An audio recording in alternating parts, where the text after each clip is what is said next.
How's it going, guys? You are coming. Oh my God, I already screwed it up. That's the beauty of editing, man. We can edit it all out. How's it going, guys? We are coming to you with the first episode of NFL DFS on Bogey Free. I am Matt Jones. You can find me on Twitter at MattJonesTFR. And we are going to be joined this week and every week by Steve Halupka, who you can find on Twitter at TheRealHalupka. What's going on, Steve? Not much, man. Getting souped up for week one of the NFL, week one of DFS, and watching some Chiefs Patriots right now. It's going to be a barn burner, I think. I'm hoping it started off fast, and now Alex Smith seems to be doing Alex Smith things in the red zone. So I guess we'll see what happens there. But yeah, I'm excited, man. This is gonna be fun to get to talk football with you every week. For those of you that don't know, me and Steve both write for the Fantasy Report for football content. I believe. What other sites do you write for, Steve? Rotoballer? Sure. Yeah, also Rotoballer picked that up this year, so excited about that opportunity as well. So find me out on Rotoballer, putting out some good Dynasty content and some redraft stuff as well. Yeah, so I'm excited. If you are already a subscriber to this this podcast on iTunes, I'm usually talking golf, but I actually started with football, so I'm excited to get some football takes out as well. So this podcast this week, we're going to be breaking down pretty much the main slate because obviously we're recording during the Thursday game, so. We could give you some picks for that, but I don't know how useful that would be.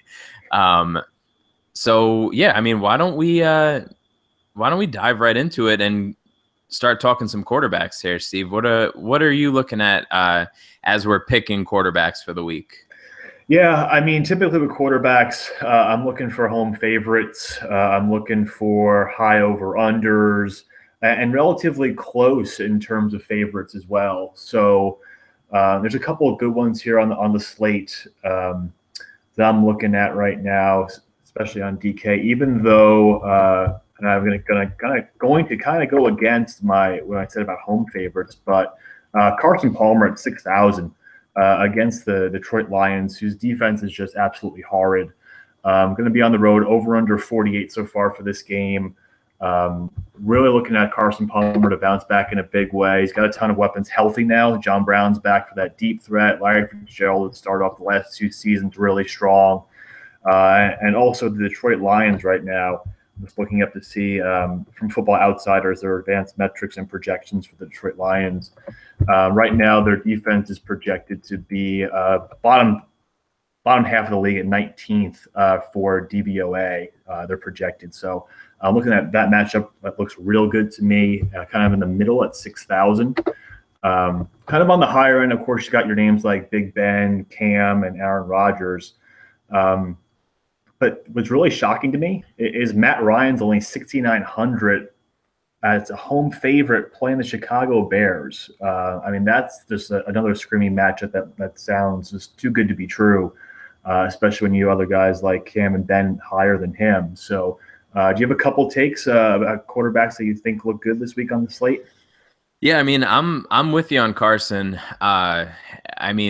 It seems like for the amount of I always cite the fan share tags. Those guys are doing football stuff now, in addition to the golf stuff that they've been putting out, and they have him as like the third or fourth highest talked about quarterback at this point, which is kind of shocking to me because looking at some of the some of the skill position players in that game for Arizona, they're not being talked up as much. So I think you can definitely do some stacks with Carson.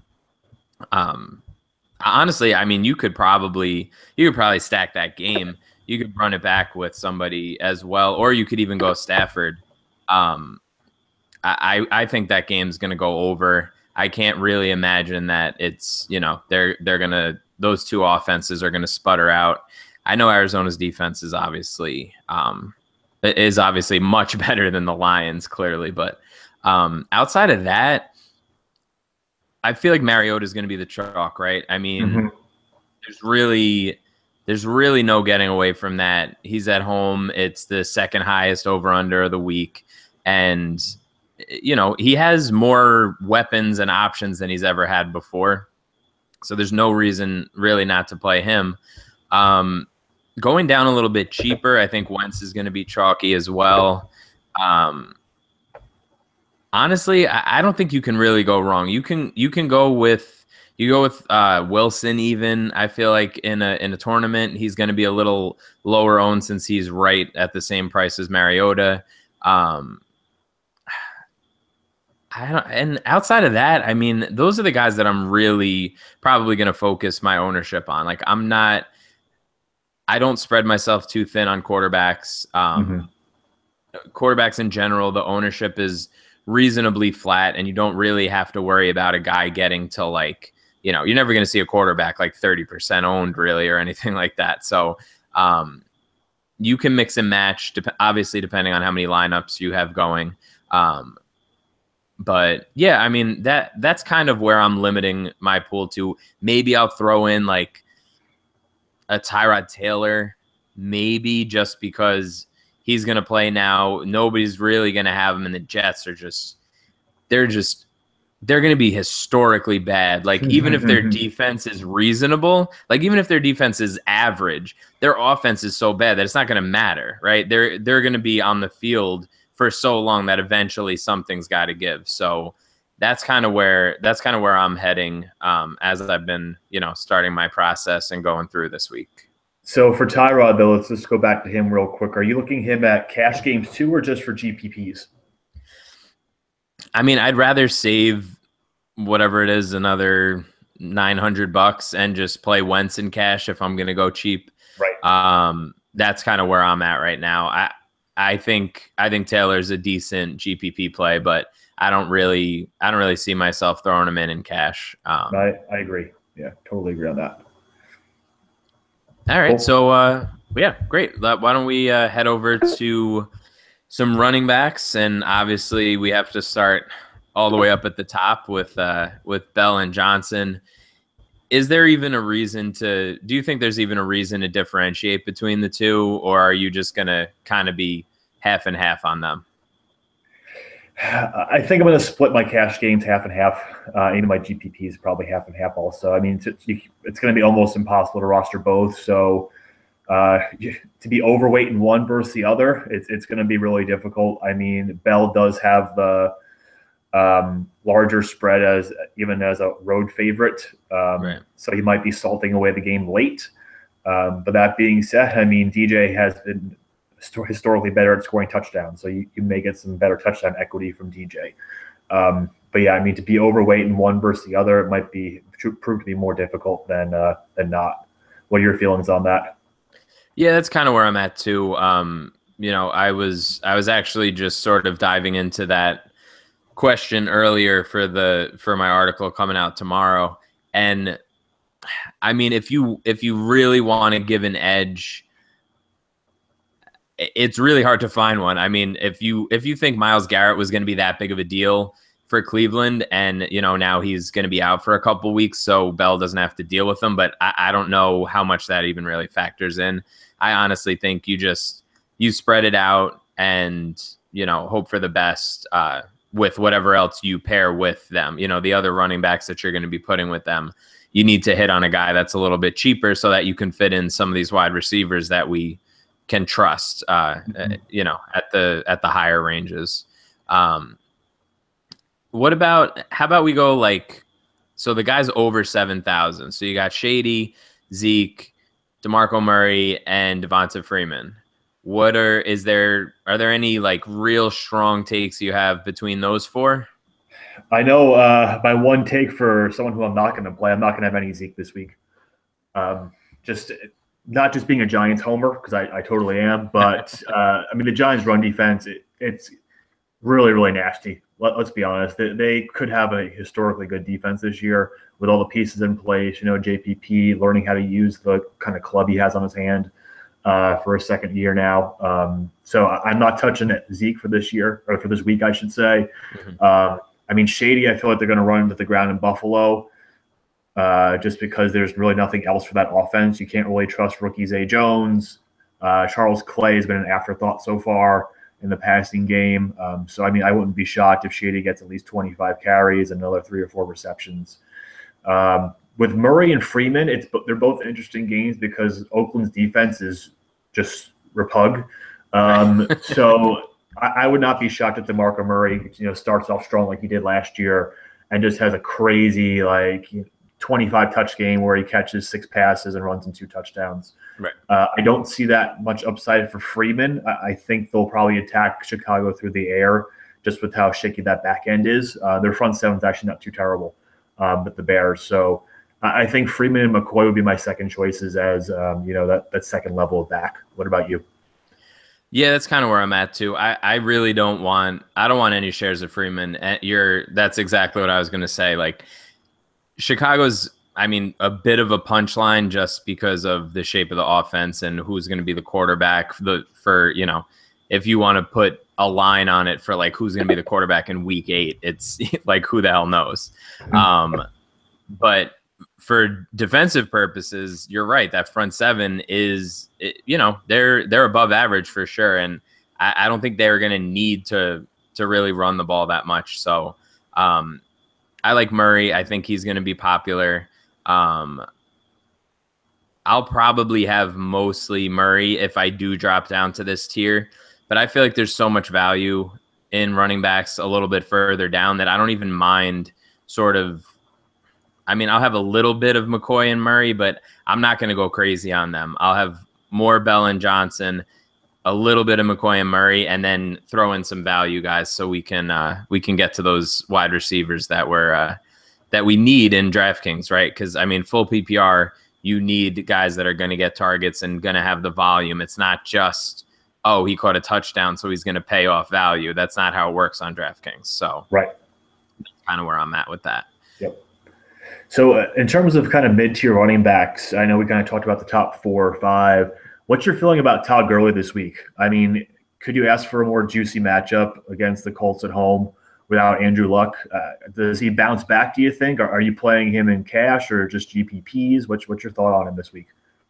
I think his ownership is going to be out of hand. So it would take some pretty strong conviction to fade him in cash to me. Like I like to just sort of go with the crowd in cash, obviously, and maybe throw in something I have a little bit of conviction in that isn't so popular, like in a position, maybe 2. But I'm mostly going with the chalk, and he's clearly going to be the chalk with that matchup. Like so many people are going to have him and the Rams D in a stack in cash that it's going to be almost laughable, I feel. But I'm fine with him. I think we saw his floor last year.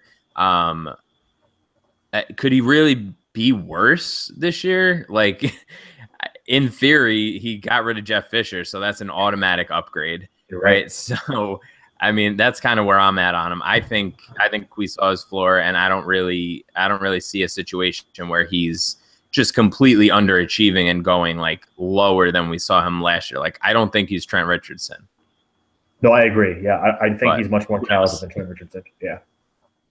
And then, so in that range, is there anybody, I guess, sort of between him and like McCaffrey, who's going to be way overowned, in my opinion. But is there anybody else sort of in that range that you feel comfortable pivoting to for a GPP, or what are your thoughts there? Just with the amount of points that are going to be scored in their game, Ty Montgomery's intriguing to me at 5,800. Right. And 51 over/under, home favorite, even though it's a small home favorite. There's going to be points scored by the Green Bay offense. So you should also expect Montgomery to catch a few passes along the way as that lead back and the caddy for Aaron Rodgers. So one pivot if I'm in a GPP would be to Montgomery in that price range. Yeah, absolutely. And clearly Henry's too expensive there. There's no reason to play him.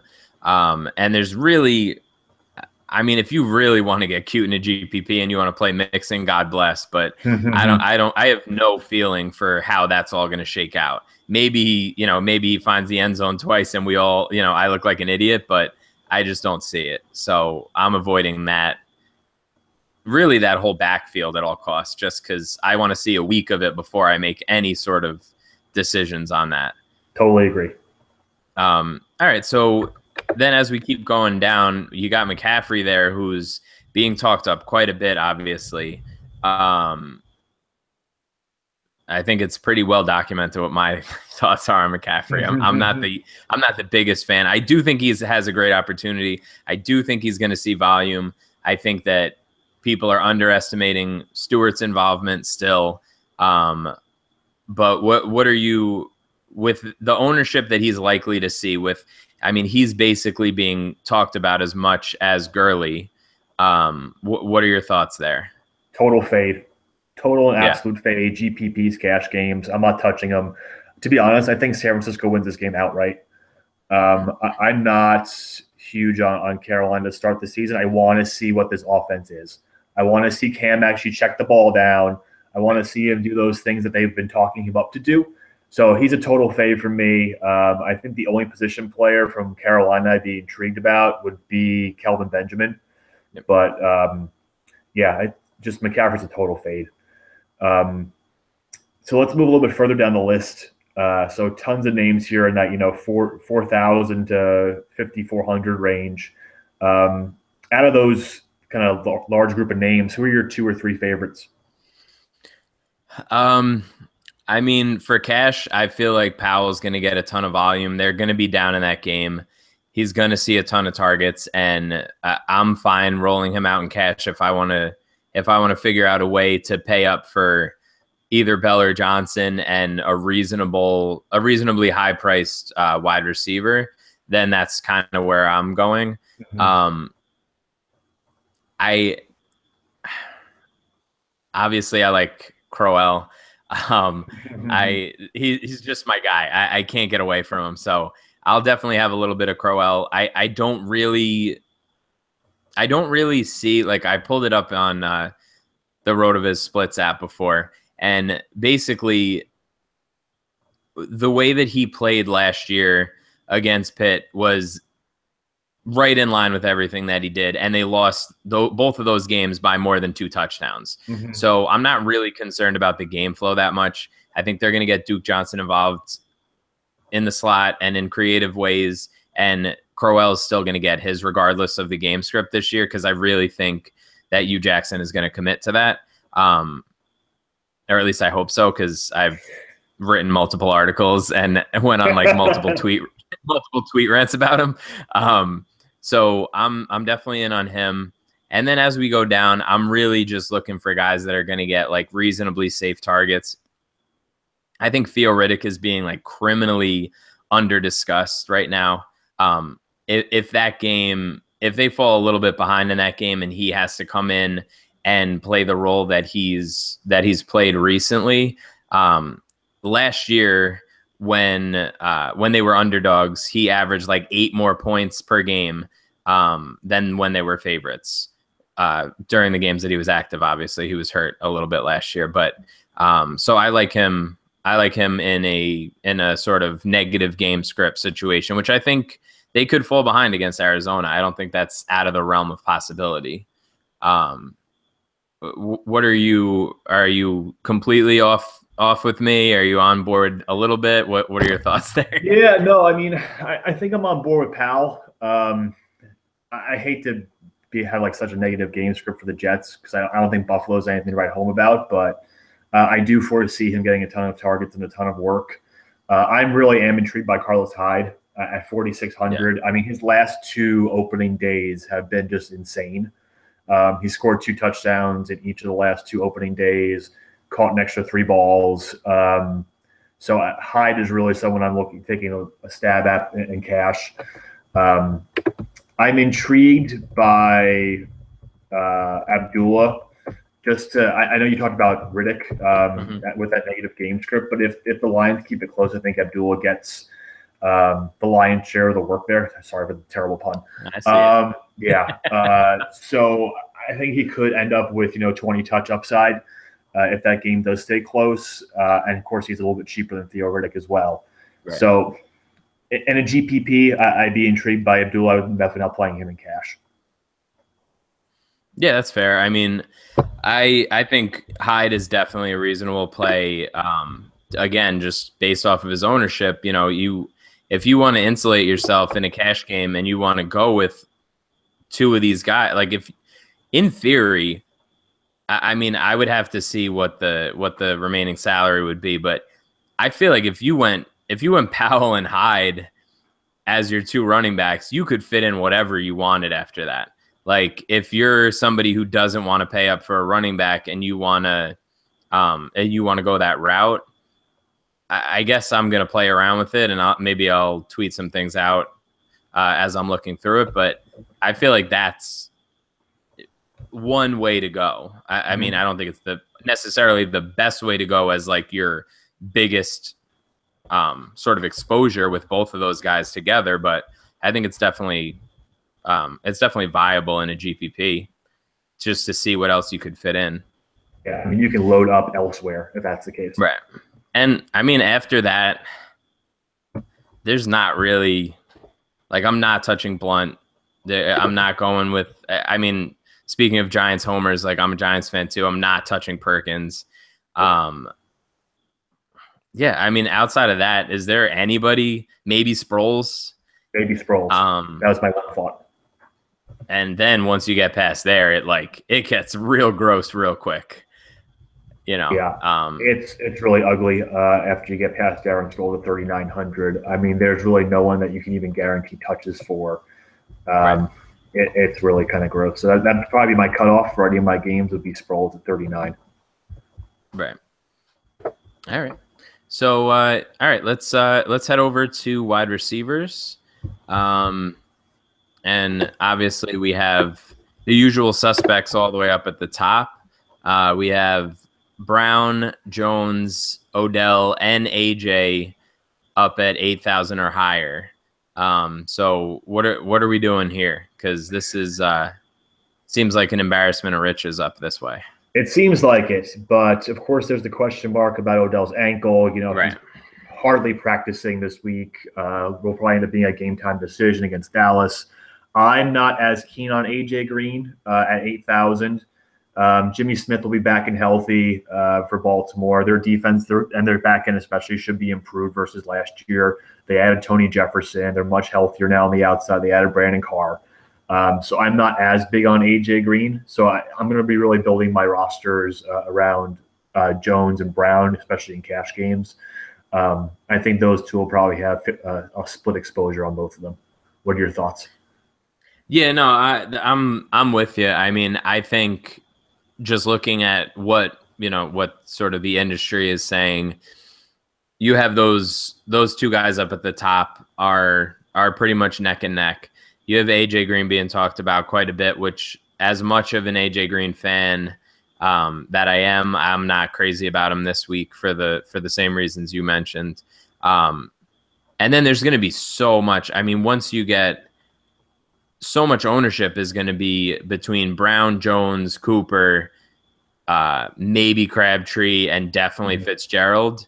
Mm-hmm. I mean, if you can play around, and if you're going to tell me that that I can squeeze in like Jordy and Dez into some GPPs just for the touchdowns, like I'm fine with that. I'm definitely going to have exposure to the top, those top 4 or 5 guys, especially in cash. But if there's a week that you're going to really sort of go off the board a little bit, I mean, week 1 is the way to go, right? Because we think we know a heck of a lot more than we actually do in theory. So I'm okay sort of going off the board here and trying to mix and match a little bit up at the top. Because, I mean, Jordy's only 7,600. That I'm going to have a hard time finding a better, like, however you want to word it, like a targets per dollar or however you want to say it, like for the opportunity. And he's $1,200 cheaper than Antonio. And Antonio has been on the road throwing to him. I think that's something. Those are some things to consider up at the top there. Yeah, totally agree on Jordy. I think people might be scared off about with Sherman being out there as well against Right. Jordy potentially, but you shouldn't be. I mean, Sherman really got worked last year by a lot of the top receivers in the league, so do not be afraid to put Jordy Nelson in your lineups. I definitely would put him in GPPs versus cash, but I think he's a great option no matter what. And then what are your thoughts on once we get down towards like Amari? Um, how are you treating? Let's just take those three main guys. So you got both Oakland wide receivers and Fitzgerald, who are being talked up the most in that range. How are you treating those guys? Yeah, I mean, I love them all. Obviously, you get the savings with Crab and Fitz. So I think Fitz is especially after his couple fast starts the last couple seasons, and in a great matchup in the slot against some awful corners in Detroit. I think Fitz is a cash game lock for me. It probably Fitz in Crabtree, and then Amari would be my GPP play there. Okay.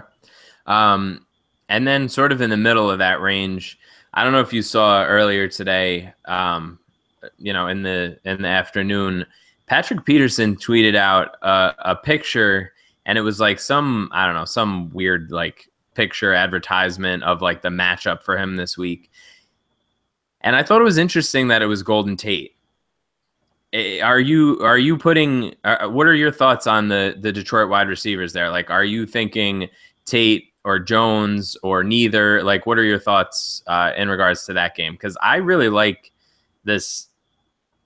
that game in general. I really, like I said before, I really think that game has a pretty good chance of going over. Yeah, no, I really do as well. I mean, Peterson's shown that he's can basically shut down whoever he wants to shut down. Traveling into the slot versus Golden Tate's a different story, with Tate being such a quick twitch type of guy. So I'd be a bit more apprehensive about Golden Tate. Marvin Jones, it's like he fooled us so much last year after those first couple games, first couple big games. Yeah. You really just don't want to believe it. So, I mean, I'm not going to have a ton of exposure to Jones. I think if there's anything, I'm going to have Tate probably in GPP lineups, not in cash. I'm going to play the Detroit passing game. So here's one question for you. There are three names kind of bunched up, four names really bunched up. So Michael Crabtree, Martavis Bryant, Larry Fitzgerald, and Kelvin Benjamin at 6,000 and 5,900 respectively. Right. Like, what are your feelings on those four guys? Because I think all four of those guys should see play in both GPPs and cash. I mean, from an ownership perspective, obviously, I'm going to lean towards Fitz and cash. Mm-hmm. I think if he was 6,500, it would be a totally different story. But just that price, like under 6,000, for the amount of targets that I imagine he's going to see, I think is pretty crazy. Mm-hmm. I mean, I love throwing Bryant into some GPPs because that dude. I mean, as long as he, doesn't get suspended from now till then, I think we're looking at a reasonable shot with some real upside. Like, there's no. I personally don't think that there are many people in the league that could cover him for an entire game. Like, I think with him, it just takes one play and you have a 60-yard reception or a long touchdown somehow. I want to believe in Benjamin. I didn't pull the trigger on him at all in season long. So I feel like I just for my sanity, I need to play him in DFS a little bit this year, just so that like when he does have his stupid 2 touchdown games, like I'm not on like complete tilt. Mm-hmm. But in a GPP, just give me Bryant and cash, give me Fitz, and a little bit of Crabtree, and I'll figure out the rest after that. That's kind of where I'm at right now. All right, sounds good. So question about the lower end. So like anyone under 5,000 that you're really looking at besides Kendall Wright, who seems like just an absolute lock for any cash game? Yeah, I mean, I think his ownership is going to be out of control, right? I mean, what is he? He's in like a sea of guys that nobody has talked about for DFS purposes, and he has 23 tags on FanShare, which is just wild. So I'm anywhere around him, like that low, I'm not crazy about, but say under 5,000, I'll take a couple shots on Britt in a GPP. I'll definitely have some exposure to Brown. Like I've said it 5 times now. I really like that game. Rashard Matthews, I think, is cash viable. I just think he does a lot of the things that I was looking at Josh Hermsmeyer's, airyards.com, and basically everything that they being Oakland did poorly last year is where Rashard Matthews excelled last year. So, and that's all we have to go on right now. Right. So I'm willing to throw him into some GPPs, even if he has a little bit of inflated ownership, because I really do feel like he's a lock for volume. And, he has that rapport with Mariota. I think Decker's going to be sort of brought in, not super slowly, but I wouldn't be shocked if he sees less targets than people are expecting. I think Matthews is the guy that I trust quite a bit in that range. But, I mean, after that, maybe I'll throw in some Paul Richardson. Oh, man. You're really. No? I mean, I like that whole Seattle passing game besides Graham and Baldwin. I'm just confused about. Like, I want to see who really is the number 2. Because, I mean, I think Tyler Lockett's going to play this week, right? He's cleared for practice. He's been practicing. There's Richardson, who's going to be out there some as well. I'm not comfortable even rostering guys that aren't Doug Baldwin or Jimmy Graham. That's fair. I mean, I just feel like, I don't know. Great. Now you're gonna look at my article later and you're gonna be like, what the hell is this guy talking about? I had a whole thing about him. I just think for the price, I think you're not spreading yourself too thin with him. Obviously, he's 3,700.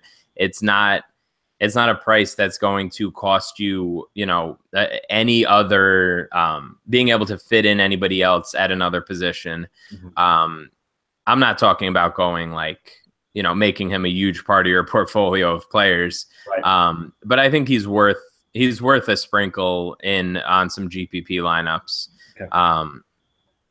Outside of that, I really want, as much as I said before, I'm kind of into Tyrod a little bit. There's no way I'm stacking him with anybody. Mm-hmm. I mean, I can't. I want to see Zay Jones for a week or 2 weeks before I even consider playing him. I'm not playing a Jet. Outside of that, there's nothing else down here. Besides Wright, like we talked about before, there's nobody else down here that even has a reasonable path to targets, really. So, I mean, the only name I would bring up would be Cooper Kupp. I know he's a rookie. I know he's with Jared Goff. But, slot guy for an offense just looking to move the ball down the field and not lose this game against Indy, I could see him getting, 8 targets, catching 6 of them for 60 yards. Right. I could definitely see that with maybe a chance at a touchdown. So, for 3,700, if you want to fit in another one of those big names, I'm not super opposed to it. Yeah, I think that's fine. And I mean, he's right there with at least he's sandwiched in between some familiar names. So there's a chance that even though people are talking about him a little bit in the industry, that there's not going to be some huge spike in his ownership this week. Richardson's right there. People know about LaFell. People will throw in JJ Nelson into a random lineup. If you're playing Torrey Smith, God bless you. I can't do it. But there's recognizable names in that range. So I think he's going to go pretty under-owned. So I'm fine with that. Cool. And I mean, there's nobody else worth talking about right there. I don't think so. I think we've exhausted every price point, every potential point. All right, so let's head over to tight ends. Obviously, as we're recording this right now, Gronk and Kelsey are playing, so They're not on the board. You have Gates and Henry not on the main slate either. They're playing Monday night. We lost Brait and Howard because of the unfortunate situation down there with the hurricane coming. So, I mean, not that there's slim pickings, but there's definitely less guys than we're used to seeing down here. Like Jason Witten is the fifth highest priced guy on the main slate, right? Or somewhere close to it, sixth or seventh, maybe. So you mentioned Graham before. So let's just take a look all the way up at the top, these sort of above 4,000 guys. So from Bennett and up, what are we thinking here? I mean, my favorite name out of that list besides Graham is going to be Delaney Walker. Like, dad runner Jason Witten tore up that Oakland defense in the preseason. I know it's just a preseason, but I mean, with this high over-under in that game, I think Walker, even with the plethora of new targets that Mariota has, should see a bunch of open looks in this game. And at 4,300, he's going to save you almost $2,000 off Greg Olsen, who's 6,200. Yeah, I mean, I think it's really those two for me. Eiferd's got a ton of touchdown upside, but you don't know how many targets he's actually going to get. And Olsen at 62, I don't think you have to pay up that much for. Yeah, I'm with you there too. And my biggest thing is always looking at the over unders for tight ends. So I'm going to be looking at Graham as well. Walker's in a good spot, clearly. Once you go down past there,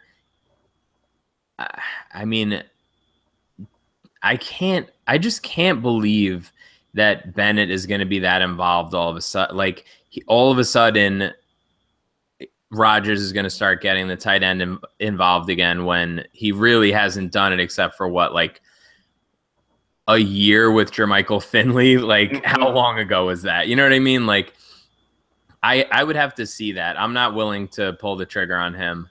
Ertz is obviously going to be the chalk at 3,500 for him.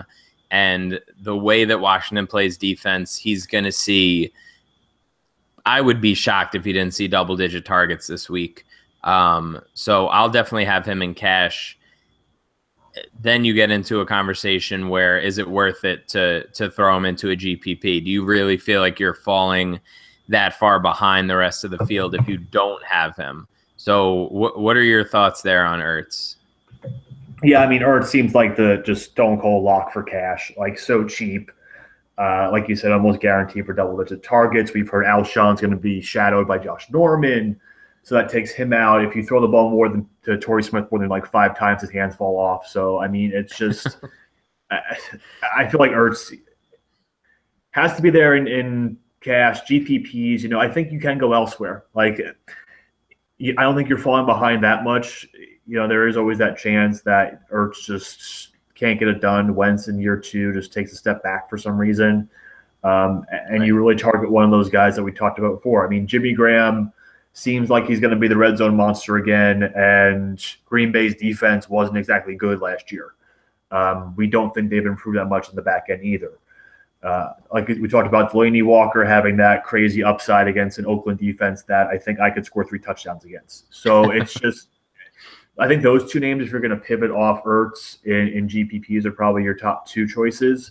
Looking a little bit further down the list, I guess Austin Hooper at $3,000, but like really how much are you saving? You're saving $500, so not the biggest deal in the world. Right. Were there any other names kind of underneath Ertz that you'd be looking at either for cash or GPPs?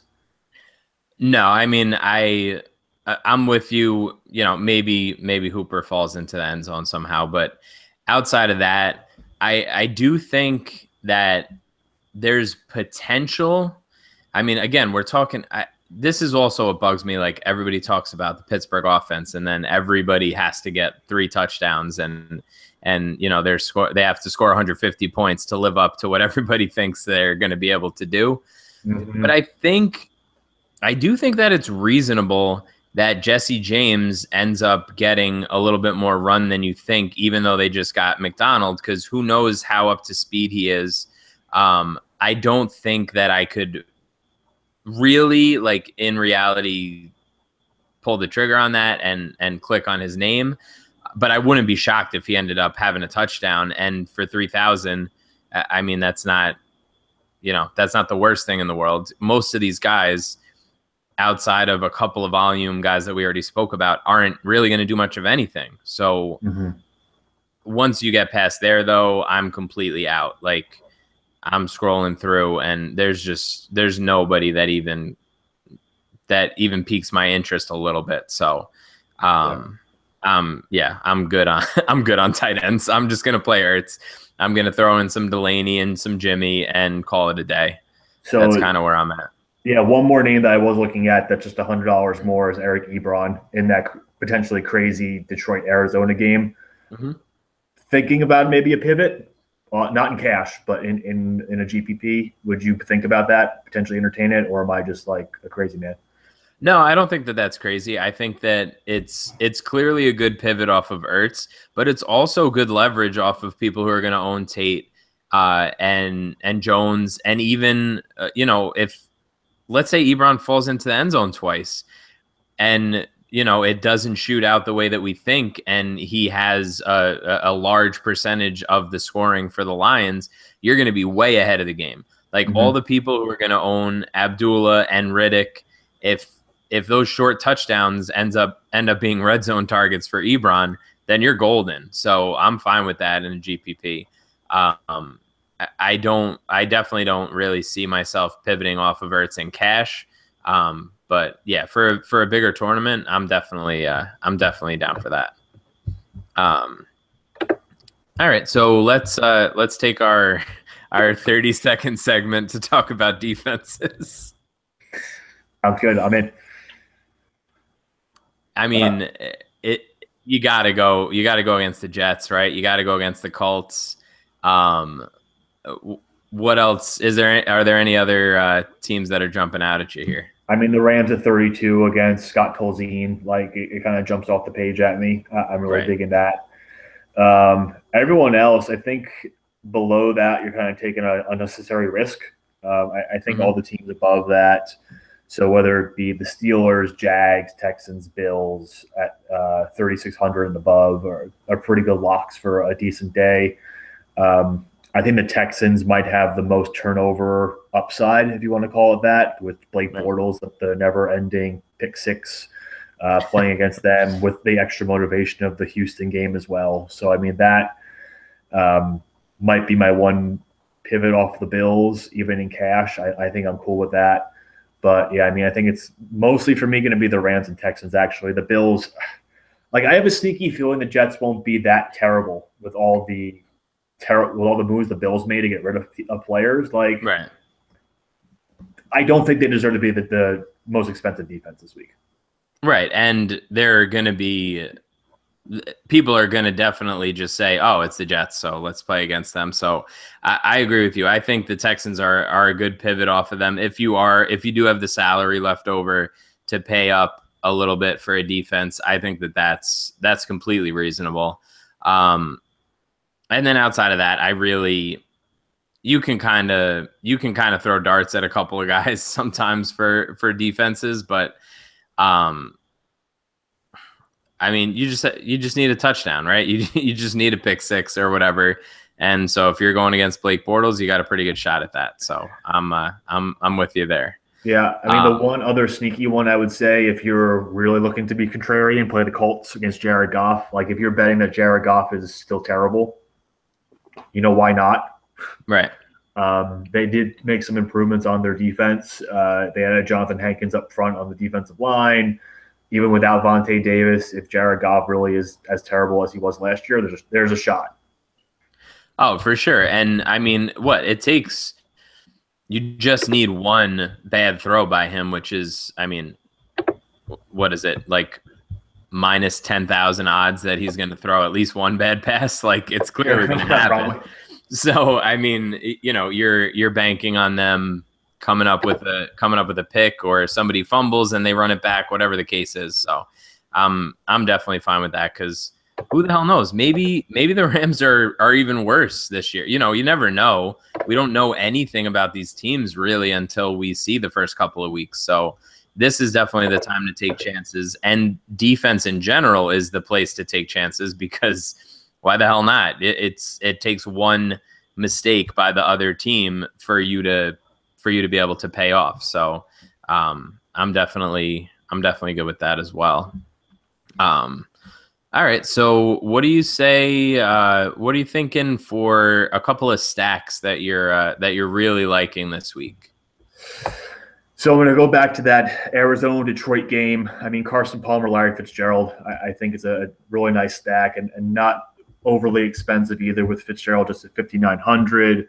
Carson Palmer's, under 7K. So he's 6K actually. So for only $11,900, you have some really nice upside there with Fitz. I mean, it's almost certain he's going to get double-digit targets this first week. Right. Palmer's got 300-yard upside easily against Detroit. If you want to go even cheaper than that, you got Marcus Mariota and to your boy Rashard Matthews or Delaney Walker. I mean, both those I think are really good options. Again, playing against a Raiders defense who is just horrid. I don't think you can go wrong there. And for something that might be a bit more contrarian, I know you want a piece of that Pittsburgh offense, and you could go at the higher end. It's Big Ben, and instead of going with either Bell or Brown, you go Big Ben and Martavis Bryant, right, just for going absolute upside play with Bryant to hope he breaks a couple long ones. Yeah, for sure. I'm definitely down with all those. I would also, I mean, it's so gross to say out loud and have other people hear what you're talking about. But honestly, I mean, I could see this is all about when you talk about stacks, right? It's all about like trying to figure out a situation where X, Y, or X, Y, and Z could all happen together. Mm-hmm. And then you're limiting the amount of things that you need to get right. If you pick 9 guys or whatever, 9 positions from all different games, you're really limiting the potential that you're going to get everything right. Like just basic statistics tell you that, right? So if you're figuring out how to link some of these guys, I think that's the way to go. And I could see like a Hoyer to Garcon in a GPP sort of paying off because I honestly think that Garcon has a reasonable chance to do pretty well this week. And, like you said before, you said you wouldn't be shocked if San Francisco won this game. If they're going to win this game and everybody's going to be on Hyde and Garcon breaks something off, then you're going to have plenty of leverage off of them. So I'm good with that. And I could also see really doing like a full sort of game stack with Arizona and Detroit and just hoping that shoots out and going, like you said, with Palmer and Fitz and then bringing it back with Riddick even. I don't think many people will have that. So I think that's a pretty good way to make sure that you have, a pretty unique lineup. So those are just a couple of things that I'm thinking about. People have been talking about like doing a like Kaiser to Coleman or Kaiser to Britt thing. I don't know if I'm there yet. I kind of want to see the first week and see what happens. But yeah, those are kind of the 2 main ones that I've been really like every time I go to look at lineups, that's kind of where I'm landing. So are you just a quick question too? One more stack I want to bring up. Any Green Bay stacks, like if you're going to play Rodgers, are you just automatically filling in Jordy, or are you going to be touching Randall Cobb at all? What's your thought about that? I mean, I've been sort of tossing around the idea of getting into like I don't know, say like a 3-entry and going Rodgers in all 3, and then doing like Rodgers Montgomery in 1, Rodgers Jordy in 1. It's sort of spreading it out that way. Because I mean, why wouldn't you want exposure to Rodgers in any game? But if this game is going to shoot out like that Vegas is telling us it's going to go, I love that. Anytime you can get exposure to that offense, I think it's a good thing. So awesome. So speaking of lineups, why don't we go ahead and throw together a lineup? Why don't you start? What are you thinking here? So let's kick it off. I know we've been talking about him a lot. Let's just throw in Larry Fitzgerald for 5,900. I think Stone Cold lock in either cash or GPPs. I love him. Perfect. All right. So we got Larry in there. Now, do you want to stack Palmer, or you want to stack a quarterback with a different pass catcher? If we're throwing this thing in a GPP, you know what? Let's stack it with a different pass catcher. So let's not do Palmer for this one, because I think he'll be pretty chalky. Sure. So what do you say? Why don't we scroll down a little bit here?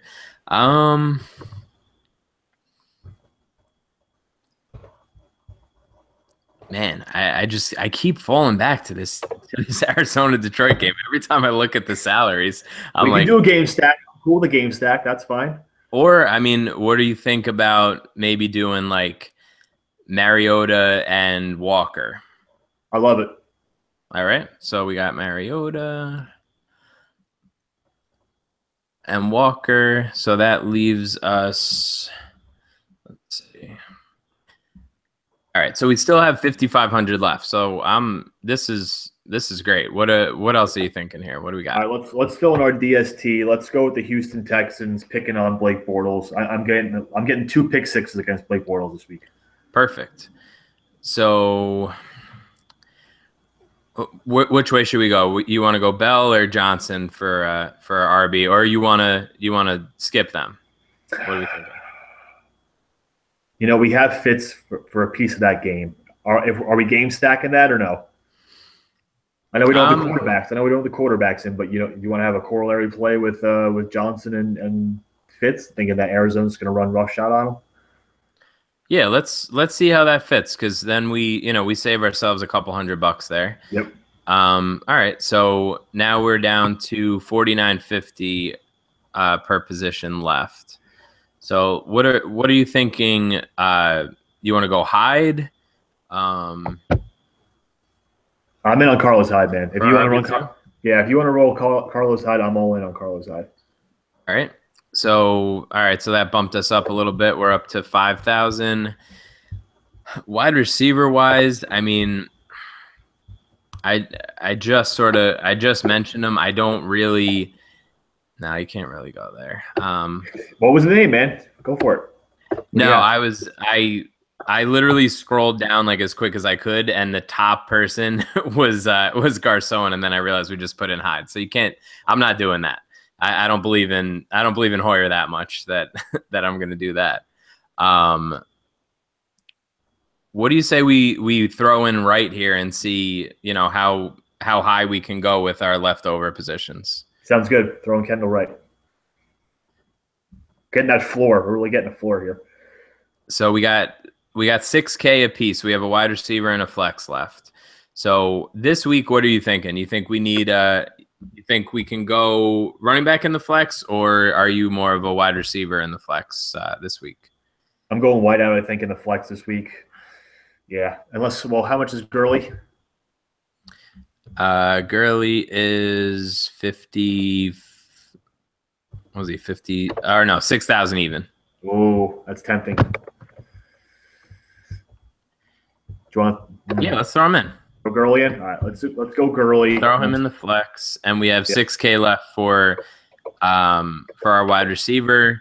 So if we want to use the whole salary, let's go. We got Martavis, then it's perfect. Martavis, get it. Give me that upside now. We got our floor with Fitzy, and we got our floor with Kendall Wright. Let's get the upside. There you go. All right, so we got Mariota, David Johnson, Carlos Hyde, Larry Fitzgerald, Kendall Wright, Martavis Bryant, Delaney Walker, Todd Gurley II, and our Texans D. All right, so I mean, I think that just about does it. If you follow along with us on Twitter, we'll be obviously asking questions, talking about our process as the rest of the week goes through. I also posted a listener league. So I know most of the guys who are listening, who are going to see this tomorrow, listen to golf. So if you're, if you play some NFL, hop in with us. We started off pretty small, so I'm hoping we can fill it this week, and we'll see how that goes. Anything else you want to leave the listeners with there, Steve? No, man, I'm just super excited to get back to football. Like, we're getting a nice appetizer here with the Pats and Chiefs tonight. We get the main event on Sunday. I'm just super pumped for it. Yeah, man, it's going to be good. Absolutely make sure that you are reaching out to us. Again, you can find me on Twitter at MattJonesTFR. You can find Steve on Twitter at TheRealHalupka. And good luck this week, guys. And we hope we hear from you, and we hope we are going against you in the Listener League. So talk soon.